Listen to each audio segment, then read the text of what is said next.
இந்த விஜய் இருக்கான்ல, விஜய் நடிகன் விஜய், அவனோட ரசிகை அப்படின்னு ஒரு 28 வருடம் இருந்த ஜாழ்ப்பாண பெண் இப்போ ஜெர்மனியில் வாழ்ந்து வர்றாங்க.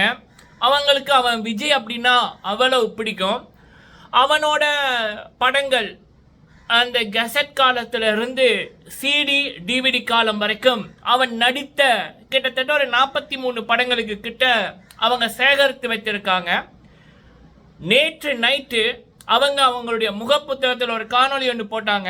அவங்களுக்கு 117 பேர் தான் அவங்களோட இதில் ஃப்ரெண்டாக இருக்காங்க. என்னுடைய தோழரோட தோழரும் அவங்களுக்கு ஃப்ரெண்டு அப்படின்றபடி அந்த காட்சியை பார்த்தாங்க. அவங்க வந்து அந்த ஃப்ரெண்ட்ஸ் ஆஃப் ஃப்ரெண்ட்ஸ் அப்படின்ற மாதிரி தான் அந்த செக்யூரிட்டி கொடுத்து வச்சுருக்காங்க. அதனால் எல்லாருமே பார்க்க முடியாது. அப்போ அவங்க வந்து அந்த விஜயோட அந்த படங்கள், அவங்க சேகரித்து வச்சிருந்த படங்கள், போஸ்டர்ஸ் மற்றும் அந்த கார்ட்ஸ் இருக்குல்ல, அவங்க காதல் கல்யாணம், அப்போ அந்த கிரீட்டிங் கார்ட்ஸில் அந்த காதலுக்கு மரியாதை அந்த படத்தோட ஷாலினி அவர்களுக்கு பதிலாக சங்கீதா மேம் அவர்களையும் இவன் விஜயையும் வச்சு வந்து அந்த காலத்தில் 99 2001 அந்த காலத்தில் அந்த காதலர் தினத்துக்கு அந்த கார்டு மாதிரி வாரது. அப்போ அவங்க யாழ்ப்பாணத்தில் இருந்த டைம்.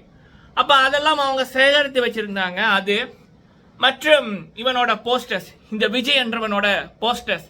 அப்போ அந்த சிடி கடைகளில் அந்த போஸ்டர்ஸ் எல்லாம் வரும். அப்போ அந்த போஸ்டர்ஸ் கிட்டத்தட்ட ஒரு 17-18 கிட்ட சேர்த்து வச்சுருக்காங்க. அத்தனையையும் போட்டு கொளுத்தி இருக்கார்கள். கொளுத்தி போட்டு கையை டெட்டால் போட்டு கழுவியிருக்காங்க. இப்படிப்பட்ட கேவலமான ஒரு மனிதனுக்கு நான் இத்தனை வருடங்கள் என்னுடைய வாழ்க்கையை செலவழிச்சிருக்கேன். இந்த மிருகத்தோட படங்களை பார்த்து என்னோட வாழ்நாளில் அற்புதமான நேரத்தை வீணடிச்சிருக்கேன். இந்த மிருகத்தின் படங்களுக்கு பார்த்த நேரத்தை, அதுக்கு செலவழித்த காசை ஏழைகளுக்கோ விலங்குகளுக்கோ கொடுத்திருந்தா எவ்வளோ பிரயோசனமாக இருந்திருக்கும். இது என்னை போல முட்டாள்கள் பல பேர் இப்படி இருப்பார்கள். இவர்கள் எல்லாருக்கும் ஒரு பாடம். மகளிர் தின மாதத்தில், மகளிர் தினம் வரும் நேரத்தில் பொதுவாக தீபாவளி என்னத்துக்கு கொண்டாடுவார்கள் அப்படின்னா, அந்த நாகாசுரனை அழித்து அந்த நாள் தீபாவளியாக கொண்டாடப்படும். இப்படிப்பட்ட பெண்களுக்கு எதிரான கிருமியை அழித்து, இப்படிப்பட்ட விஷத்தன்மை வாய்ந்த மனிதரோட சேகரிப்புகளை அழித்து இந்த மகளிர் தினத்தை கொண்டாடும் விதமாக நான் இதை பண்ணுறேன் அப்படின்ற இதில் அந்த சகோதரி அவர்கள் மனமுருகி வந்து ஒரு வேதனை போட்டாங்க. காரணம், இன்னொரு காரணம் ஒன்றுக்கு அவங்களோட வாழ்க்கையில் மிக பாதிக்கப்பட்டது. அவங்களுடைய அக்கா அவர்கள் இவன் விஜயை போல ஒரு ஆணால வப்பாட்டிக்கு பின்னால் போய் வப்பாட்டிய கதியாக இருந்த ஒருத்தனால மனநோயாளி ஆயிட்டாங்க. கடந்த 6 வருடமாக இன்னும் சரி வரையில் அவங்க லண்டனில் இருக்காங்க. அவங்களுடைய உறவினர்கள் பார்த்து கொண்டிருக்காங்க. அப்போ அந்த வேதனை அந்த பெண்ணுக்கு தெரியும். எந்த பெண்ணுக்குமே தெரியும் விஜய் என்றவன் பண்ணுற அசிங்கத்தின் உச்சத்தனம். அப்போ அதனால் அந்த சகோதரி அந்த விடயத்தை பண்ணார்கள். Hats off சிங்கப்பெண்ணி. சரிங்களா? இந்த வீடியோவில் சங்கீதா மேம் அவர்கள் தொடர்பாக போலியான ஃபோட்டோ வீடியோக்கள், அதாவது உதயநிதி ஸ்டாலின் அவர்கள் பக்கத்தில் சங்கீதா மேம் அவர்கள் இருக்கிற மாதிரி இவன் விஜயோட மாஃபியா கூட்டம் செஞ்சு கொண்டிருக்கு. அதை பற்றிய உண்மையான தகவல் மற்றும் எவ்வளவு தூரம் கேவலமாக இந்த விஜய் வந்து இறங்கி கொண்டிருக்கான் அப்படின்ற இன்னொரு தகவல். இந்த விடயங்கள் இந்த காணொலியில் பார்க்கலாம். கொஞ்சம் பொறுத்து கொள்ளுங்க மக்களே.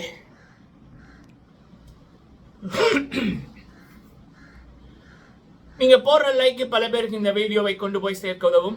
விஜயை போல கேவலமான மனிதர்கள் நிறைய பேர் இந்த உலகத்தில் இருக்காங்க. அதனால சங்கீதா மேம் அவர்களை போல நிறைய பெண்கள் வாய் திறந்து சொல்ல முடியாம, வாய் திறந்து சொன்னா மானம் போயிடும், பிள்ளைகளோட வாழ்க்கை போயிடும் அப்படின்னு அவங்களோட வாழ்க்கையே முடிந்த கதைகள் பல. அது அந்த 1960 இருந்து இப்போ வரைக்குமே இந்த விடயம் மாறல. சரி, அப்போ இப்படி பேசுறது மூலம் எல்லாருமே மாறுவார்கள், எல்லாமே மாறுமான்னு இல்லை. அட்லீஸ்ட் 100 பேர்ல ஒரு 10 பேராவது மாற சான்ஸ் இருக்குல்ல. அதாவது பெண்கள் முன்னுக்கு வந்து குரல் கொடுக்க தோணுவார்கள் இல்லை. அப்போ அதற்காகவே முடிந்தா லைக் பண்ணுங்க, ஷேர் பண்ணுங்க. எல்லாத்தையும் தாண்டி நீங்கள் இருக்கிற சோஷியல் மீடியாவில், நீங்கள் வேலை செய்கிற இடங்களில், உங்களோட வீடுகளில் இந்த விடயத்தை பற்றி பேசுங்க. அந்த சகோதரி அவர்கள் செய்தார்கள் இல்லை, அதை போல முடிந்தா செய்யுங்க. ஏன்னா நான் விஜய போன்ற மனிதர்கள் எல்லாம் சத்தியமாக தவறான ஒரு முன்னுதாரணம். இன்னும் 28 வருட வாழ்க்கை. அந்த பெண் சங்கீதாவால் தான் இவனுக்கு மரியாதையே. அவங்க இவனோட வாழ்க்கையில் வந்ததுக்கு அப்புறம் தான் இவனுக்கு வெற்றி கிடைச்சது. தன்னோட குடும்பத்தை விட்டு, நாட்டை விட்டு, தொழிலை விட்டு இவனை நம்பி வந்தா 2 பிள்ளைகள் கல்யாண வயசுல இருக்கு. அந்த பொண்ணு வந்து 5 வருட மனவேதனைக்கு இல்லற வாழ்க்கை இல்ல, வப்பாட்டிய கதின்னு இன்னொருத்திட்டு போயிருந்திருக்கான். அப்ப அதை பத்தி அந்த பொண்ணு பகிரங்கமாக ஒரு விடயத்தை 4 நாட்களுக்கு முதல் வெளியிட, அடுத்த நாளே வந்து ஆமாண்டி நான் அப்படித்தான், எனக்கு இவள் தான் முக்கியம்ன்ற மாதிரி ஒரு கல்யாண வீட்டுக்கு ஒன்னா ஒரே சட்டையை போட்டுட்டு ஒரே கார்ல வந்து ஒரே கார்ல போறான் அப்படின்னா எவ்வளவு பெரிய திமிர் இருக்கும், எவ்வளவு பெரிய திமிர் இருக்கும். அது மட்டும் இல்லாம இப்படி அசிங்கத்தை பண்ணிக்கிட்டு சினிமாலையும் ஜீரோ, வாழ்க்கையிலையும் ஜீரோ, அரசியலையும் ஜீரோ. ஆனா காசு இருக்கு, அதனால இந்த சோசியல் மீடியால பிஆர் கூட்டங்கள், பிஆர் கம்பெனிகள் 3 கம்பெனி வச்சிருக்கான். அதை வச்சு இவனுக்கு இல்லாத சப்போர்ட்டை இருக்கிற மாதிரி காமிச்சு இந்த பெரிய பெரிய மில்லியன் கணக்கில் சப்ஸ்கிரைபர்ஸ் இருக்கிற சேனல்கள் வாங்கி பொய்யான தகவல்களை பரட்டி எதையும் சாதிக்கலாம் என்று இவனோட எண்ணம் இருக்கு பாருங்க. சத்தியமா இவனோட தீய சக்தி. அசிங்கமான செயல்களின் உச்சம் இந்த விஜய் என்றவன் பண்றான். இவனுக்கு என்ன மரியாதை? சரி, இந்த வீடியோல முதலாவது விடயம், இந்த விடயத்தை பேச எனக்கு அவ்வளவு கோபம் வருது, மனவேதனையா இருக்கு. எப்படி அதெல்லாம் எடிட் பண்ண முடியுதுன்னு தெரியல.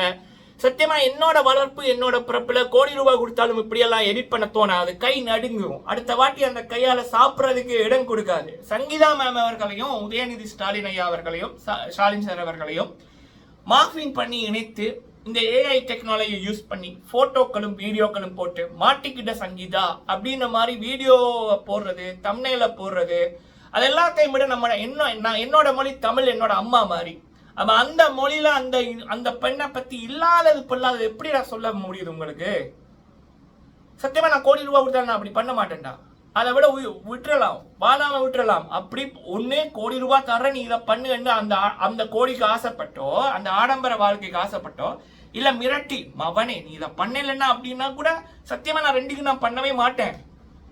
ஒன்னு அப்படி பயந்து ஒரு அசிங்கத்தை பண்ணி அதுக்கப்புறம் இருக்கிறது அசிங்கம் தான். இல்ல அப்படி ஒரு கோடி ரூபாய் எடுத்து அதன் மூலம் ஆடம்பர வாழ்க்கை வாழ்றது அது அதை விட அசிங்கம். மனசாட்சி என்ன ஒன்று இருக்கும் இல்ல, நம்ம மூஞ்சியை பார்க்கக்குள்ள கேவலமா இருக்கும் இல்ல, அசிங்கமா. அப்ப கேடியற்ற பிறவிகள் அந்த ஏஐ டெக்னாலஜியை யூஸ் பண்ணி சங்கீதா மேம் அவர்களை உதயநிதி சாருக்கு பக்கத்தில் நிற்கிற மாதிரி, அதுவும் சங்கீதா மேம் அவர்கள் சிரிச்சு கொண்டிருக்கிற மாதிரி போலியான போட்டோவை எப்ப சங்கீதா மேம் அவர்கள் விஜயை பத்தி அந்த விவகாரத்தை மாதிரி கோரினாங்களோ அந்த நைட்டே அந்த ஏஐ டெக்னாலஜி யூஸ் பண்ணி அந்த போலியான போட்டோக்கள் 7-8 போட்டோக்கள் கிரியேட் பண்ணப்பட்டிருக்கு, 3 வீடியோக்கள் வந்திருக்கு.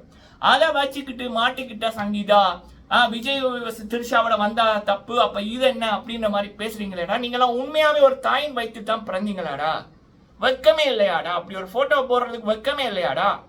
நான் கூட இந்த தம்ப்நெயில்ல இந்த போட்டோவை போட காரணம் இந்த விடயத்தை பல பேருக்கு கொண்டு போய் சேர்க்கணும் என்பதற்காக தான் போட்டிருக்கேன். அதுவும் இப்ப நான் ஒரு ஆரம்பத்தில் இந்த விடயத்தை பேசிக்கல எனக்கு அவ்வளவு தூரம் இது இருக்குடா, நெஞ்சு பலபடகுடா. எப்படி அவங்களால பண்ண முடியுது? இல்ல என்னடா காசு கொடுத்தா எல்லாம் பண்ணுவீங்களாடா?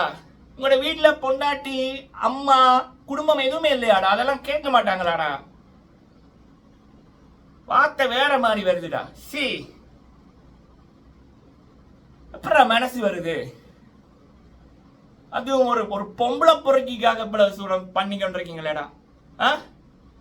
இன்னும் ஐ ஸ்டாண்ட் வித் விஜய் ஒரு கேஷ்டாக்ல சில பேர் போடுமில்ல, அத்தனை கேடு கட்டதும் லட்சம் ரூபாய் இதுக்கு காசு வாங்கி போட்டு தான் பண்ணுது. மில்லியன் கணக்கில் சப்ஸ்கிரைபர்ஸ் இருக்கிறவனுங்க அவனுங்கெல்லாம் கண்டிப்பா நல்ல முறையில் பிறந்திருக்க மாட்டானுங்க. சரிங்களா? இப்ப சில அம்மாமார் எனக்கு அனுப்பியிருந்தாங்க, மகன் நெஞ்சி பொறுக்குது இல்லை, மகன் இப்படி அந்த பெண்ணை பத்தி பேசுறாங்க அப்படின்னு. அதெல்லாமே ஏஐ மூலம் உருவாக்கப்பட்டது. அதெல்லாம் போலி வீடியோக்கள். அதெல்லாம் நீங்க அப்படியான நபர்களை தயவு செய்து சப்ஸ்கிரைப் பண்ணி வச்சிருக்காதீங்க. அவங்களுடைய காணொலிகள் பார்க்காதீங்க. சரிங்களா? அவங்களுடைய பிறப்பு இவ்வளவு அசிங்கமா இருக்குன்னு நினைச்சு பாருங்க. ஒரு பெண்ணை பத்தி ஒரு வப்பாட்டியே கதின்னு கிடக்கிற ஒரு கேடு கட்டவன் விஜய் என்றவன் தன் தாய் தந்தையே கவனிக்கல. இவனை ஒண்ணுமே இல்லாத இவனை இவ்வளவு தூரம் கொண்டு வந்து விட்டது எஸ்ஏசி சந்திரசேகர் அவர்களும் சோபாமா அவர்களும். தாய் தந்தையை கண்ணீர் பட வைக்கிறான். தாய் தந்தை தொட்டு பார்க்க விடுறதில்லை, பெத்த பிள்ளைகளை கவனிக்கிறது இல்ல, பொண்டாட்டிய கைப்பிடித்து ஒரு ஆம்பளை என்றவனுக்கு உண்மையான ஆம்பளையே கட்டின பொண்டாட்டிய பெத்தவங்களை சொந்த நாட்டை, அது சொந்த நாட்டை விட்டுட்டு வந்த பொண்டாட்டிய கடைசி வரைக்கும் கண்ணீர் விடாம காப்பாற்றுவன் தாண்டா ஆம்பளை. நீ நீ நீ ஆம்பளையே இல்லையடா விஜய்.